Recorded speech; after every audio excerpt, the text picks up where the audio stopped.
Welcome, Roderich. It's great to have you on SwarmStack. Thanks, Sabine, for having me here. I've always been a big fan of your work. We've crossed paths many times over the years in the Swarm community, and I was quite excited by some of your most recent work, looking at how we get robots out into unknown environments and how they can navigate spaces like tunnels and mazes and build bridges and whatnot. What is your motivation to getting these robots out into these unknown environments, and what are some of the challenges? Oh, there's lots of different angles to this. And this work started when I was at University of Sheffield, and there is the Peak District nearby, and a special place called Chatsworth, and there is a maze in there, which is absolutely awesome. And it's quite hard to navigate to get to the center. And so this is one of the motivations to have a robot to help with this. And so kind of going through. There's more practical motivations, of course, too. There are caves underwater, caves. There are pipe networks that are getting older and older, and they are difficult to navigate. There's not necessarily maps of these, and so a lot of this. But to be honest, this research popped up when one of my PhD students he did look into kind of collective navigation, how robots move on the go. And then he took a turn, his research took a turn and it just went in this direction. Yes. And this work was nominated for a Best Paper Award at the last MRS. Maybe you want to walk us a little bit through the algorithm. There's some clever elements, like the robots move forward and then they replace each other, and that allows them to explore a little bit more deeply. Absolutely, I'm happy to do that. So essentially, let's start with the maze. We represent this as a graph. A graph is, as you know, you have nodes and edges in between them. And when we started, we looked just at tree mazes. These are kind of graphs that don't have loops, kind of like simple graphs. All the robots, they start on one node of the graph, and they don't know the graph, so they don't have a map, and so they really have to explore it. So as they move from one node to the next, more information about this environment gets revealed.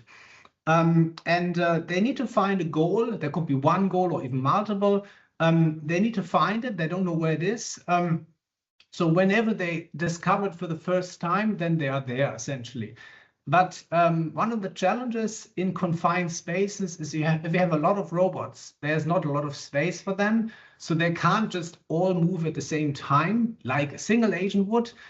So one agent moves first, another will follow, and they have to kind of they have to negotiate like who gets first, right? Like, and so it's kind of it's on one hand, there's a challenge to find the goal, but on the other hand, there's also this collective crowd agent to avoid stepping on each other's toes. So how does the algorithm work? First of all, we are not as smart as solving it entirely. So we said some other smart people have solved this problem for a single agent. There are a lot of single agent maze solvers.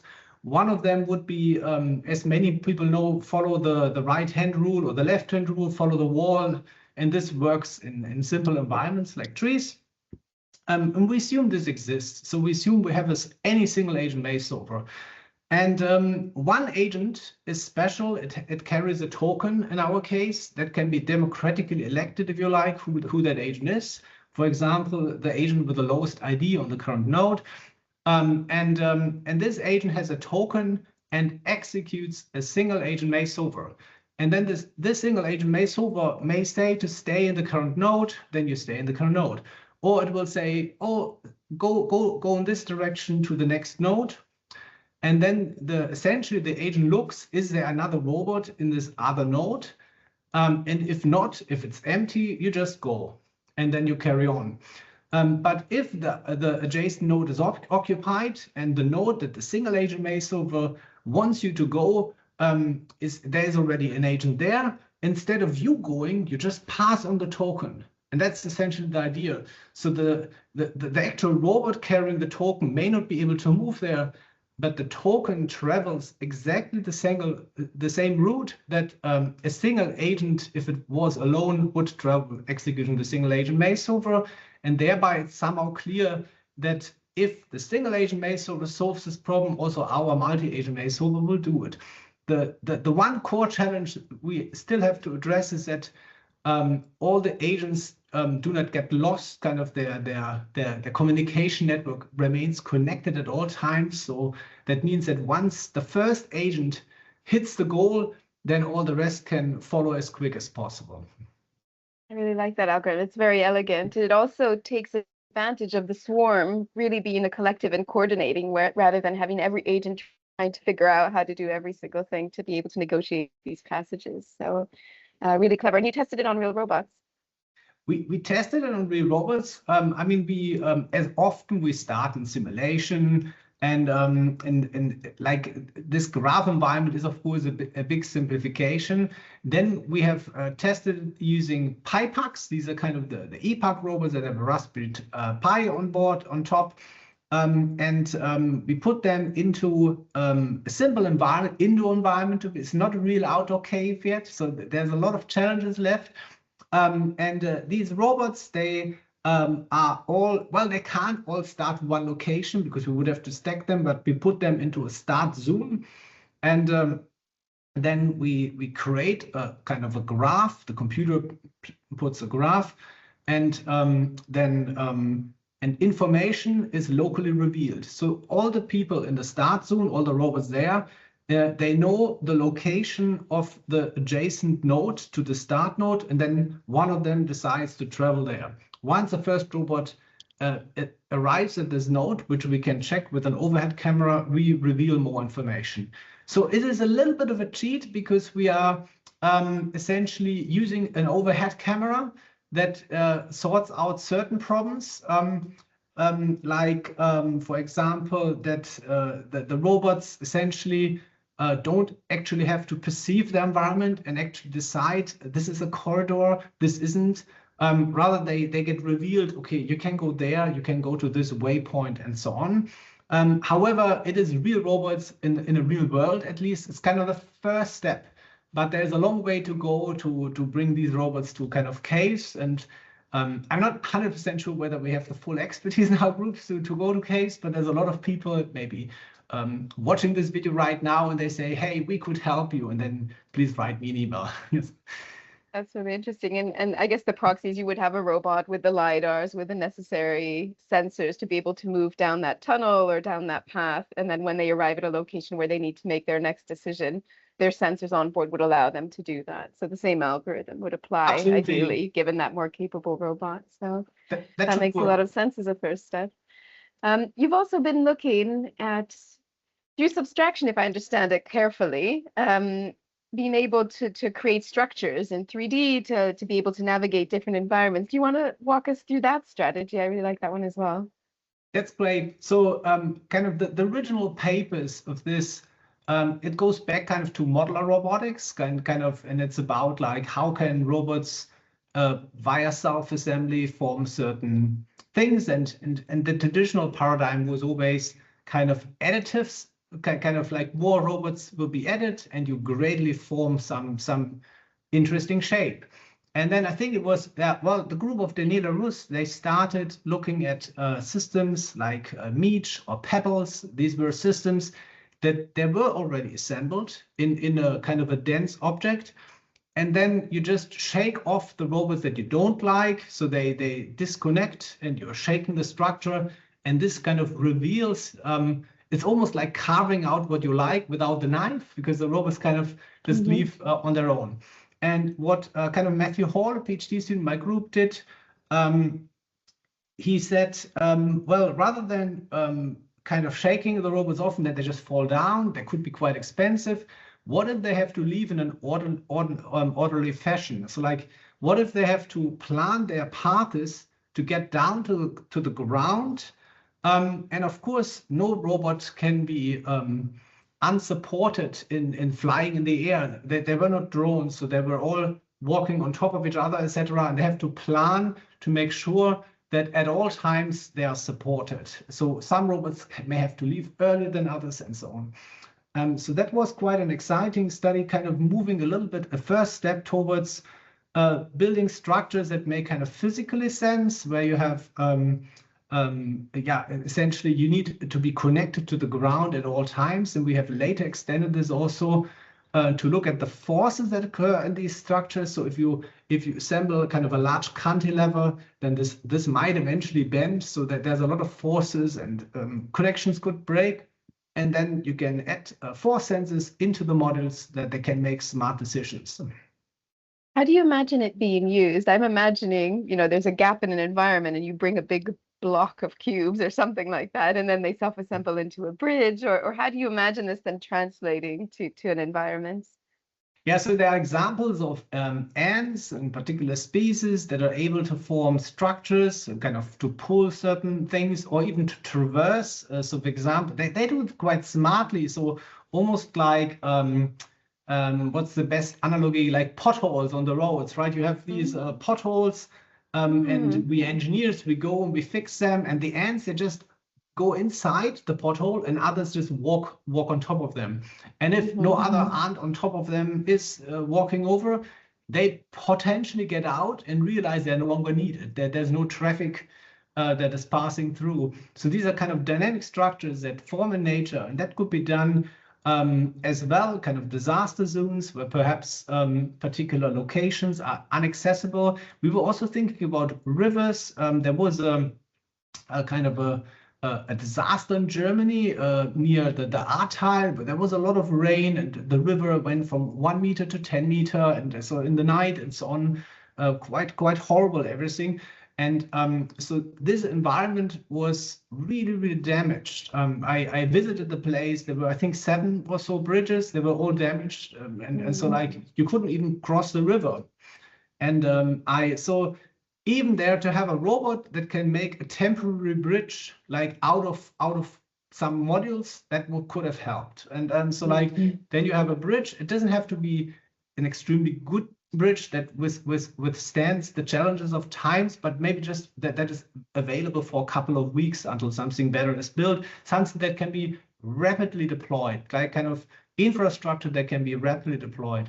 And that would be cool. So having modular structures going over the river, maybe it could be floating platforms even that can move along. And that would be really of interest to us. That makes sense as emergency structures that just pop up and rapidly organize into the right shape and into those challenging environments as well. I think the adaptability plays to that. On the adaptability side, another thing that I've really enjoyed is some of your latest work looking at how robots can learn models of their own capabilities, so that if you throw a bunch of robots in an environment, they can learn their own capabilities and adapt so that they assign themselves to the right task depending on the capabilities that they have. Do you want to say a little bit more about that work? I think it's really interesting to see how you used drones and had them consider their battery levels, etc. Maybe a bit more on that. Absolutely, yeah. That was driven by Salah Talamani from Sheffield University, and a brilliant guy. So like, I think the study at first, if you look at it, may think about a particular study because it was about drones that kind of learn to deploy themselves, decide if there is a parcel, can they deliver it or not, but actually the study, I think fundamentally it's quite broad.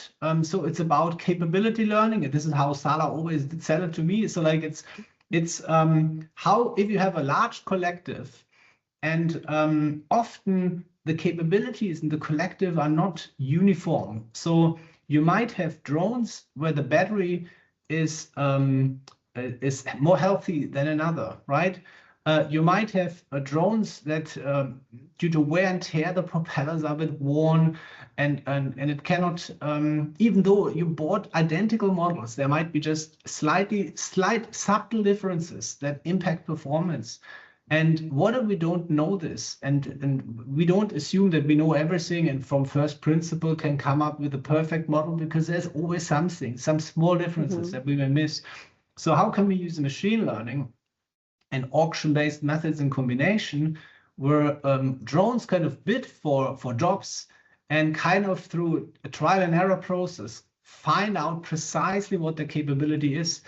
And we don't really care about why the differences there are. There could be the propeller is worn, there could be the battery health and so on.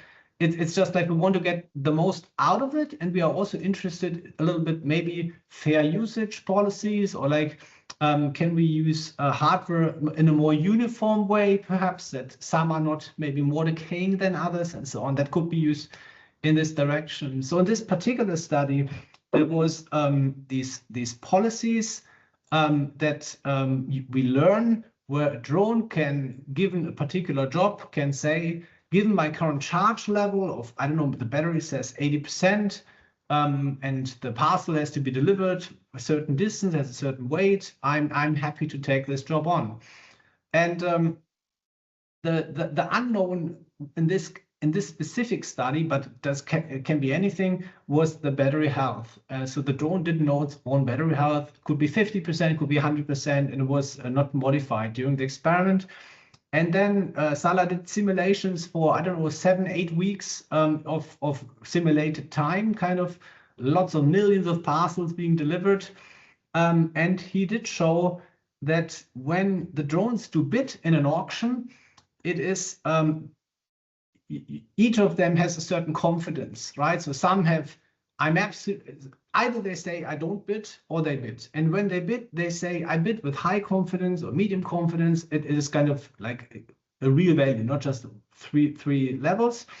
We found out that the drone that should win the bidding should be the least confident. So that was kind of counterintuitive first. Yeah, so like it should be the least confident that win the bid. And as long as they want to bid, I mean, we're not giving it to anyone that doesn't want to bid. And the reason is, if it's the least confident, it is the one that are really close to their capability model threshold. And it is these that most benefit from kind of the feedback, can they do it or not, to perfectly kind of evolve the model to their true capability. You can also think about it this way. Why should a drone that is extremely powerful take on a small job, even if they're super confident? You can also save this asset for something more demanding in the future, right? So like this is another possible interpretation. That's really clever. So it's just a more optimal use of the resources that are available within the collective. On SwarmStack, we've been talking about this vision of lots of robots with different capabilities entirely. So there they all deliver parcels, but you could imagine a world where each one of these robots has different capabilities, and they need to perhaps learn their own capabilities and how to communicate that with other robots so that that more heterogeneous collective can do things that are useful. And so I wonder if this type of model of learning your capabilities and being able to communicate that in a way that the collective can auction for tasks or whatnot could be translated to those more heterogeneous systems as well. I think so. I think it could. I mean, in our case, we had kind of only a single currency, or like we had a single kind of capability. Can you do these parcels? But it was multidimensional. So in a sense, like you have the characteristics of the jobs, and we have even included things like weather patterns now and kind of make it a bit more broad. But there could be kind of different heterogeneous capabilities where certain robots have certain classes of capabilities, and all of them can share it. Something we haven't looked into it is also kind of teamwork. Like perhaps there's tasks that require multiple capabilities at the same time, and then the bidding, it's a cool idea. Maybe we can work on this together. Future project. Yeah, so it's kind of, yeah, so jointly you need the correct capabilities, and you can only be confident perhaps about your part of what you can offer. It's about like in a real team, right? You don't really, you have some estimation of what others can do, and together you need to have a group confidence perhaps. Cool. All right, future project. So this brings me to the last question. A lot of the things we've discussed today have to do with putting robots in unknown environments with unknown conditions where you need to learn the model of the individuals, you need to adapt to the environment you're in. And so how do you see this shaping for the future? Maybe what are you excited about in terms of making some of these things a reality, and what are some of the challenges that remain? Yeah, so this is quite difficult. So like in particular about the uncertainty about the environments, right? So like, so the capability model, that was more the internal state of a particular robot, and you can use kind of machine learning to find out. But if what if the environments are not just known or unknown, but they're really rapidly changing and kind of almost to the extent that you need entirely new strategies to solve tasks, and how resilient can systems be made. This is a huge open problem, right? Like, and I think we humans, we solve this fairly well on our own. When I don't know, when the bus doesn't arrive, we walk, and we just adapt different strategies, right? But how can we make robots in this way? It's, to me, it's a kind of an open problem. And I think we need, need to bring novel expertise in from, well, machine learning, from people studying resilience, and to capture their knowledge to make it work. Like, we can, of course, we can always use also kind of optimization approaches, but the thing is, we don't know what function we optimize for necessarily. And we can only do so much in simulation, because we don't capture the world as it is, the complexity of the real world. And this is why in practice, I would hope that a lot of systems in the future involve humans, where you have kind of humans, technology kind of collaborating, and you have this creativity of the humans, and kind of the common sense of the humans. And you pair this with the incredible speed of computation, and potentially strength, kind of lifting heavy loads, and the scalability perhaps of using robots, and then you can really do a lot of stuff, I hope. I really like that analogy. I think that would look quite organic to have these robots and humans all being able to interact in a natural way, in the way we operate on a day-to-day basis. I think that's a really good way to put it. Thanks, Roderich, for being here with us on SwarmStack. Thank you very much, Sabine. Thanks a lot.